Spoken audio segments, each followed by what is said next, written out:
Stocks are, over time, a fine inflation hedge. People forget that stocks are not just pieces of paper. Stocks are pieces of ownership in operating businesses, sales, inventory, plants, equipment, brands et al., all of which rise in value with inflation. J.L. Collins, author of the famous stock series that later became one of the best personal finance books ever written, The Simple Path to Wealth. A true FI legend. This is J.L. Collins' thoughts on inflation that was inspired by his blog post in the stock series titled Stepping Away from Real Estate Investment Trusts. There is a lot of worry and market commentary at the moment about the potential for higher than expected inflation over the next few years, and many people are looking for answers on how to invest to combat this.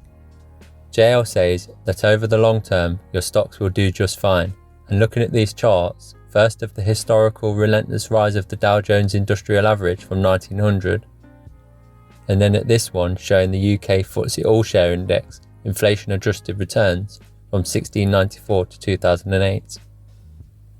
We can see it's been a roller coaster ride, and there has been plenty of drops along the way, but over the long term, the stock market has been a great place to be as a patient long-term buy and hold investor. But what about an inflation hedge? JL says we have all we need to protect us from inflation over the long term via our stock portfolio. Take a look at this chart that shows how the German stock market performed during the 1930s, when they went through perhaps the most famous hyperinflation in the developed world's history. Pretty encouraging, especially considering that true hyperinflation is a pretty rare thing, and is something that we should be able to see coming. But there are still some other suggestions that often get mentioned to smooth the ride of a portfolio in times of crisis. A famous portfolio by Harry Brown called the Permanent Portfolio is often cited as a potential defensive portfolio that can cope with any disaster. This portfolio suggests allocating 25% of your money in each of 4 simple asset classes: stocks, long-term treasury bonds, gold and cash. With this, you are set for almost any disaster. No matter what should happen, one of these assets should be a winner: prosperity, stocks; inflation, gold; deflation, long bonds; and recessions, cash. In the words of J.L. Collins, the problem with this is that financial disasters are actually rare events.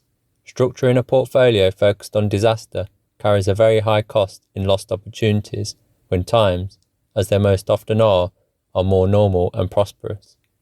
The value of cash is relentlessly eroded over time by even modest levels of inflation. Gold, Brown's inflation hedge, has no earning potential. Some even mention that gold isn't all that good an inflation hedge anyway. William Bernstein was quoted in a Forbes article as saying, "Gold, it turns out, is no great inflation hedge.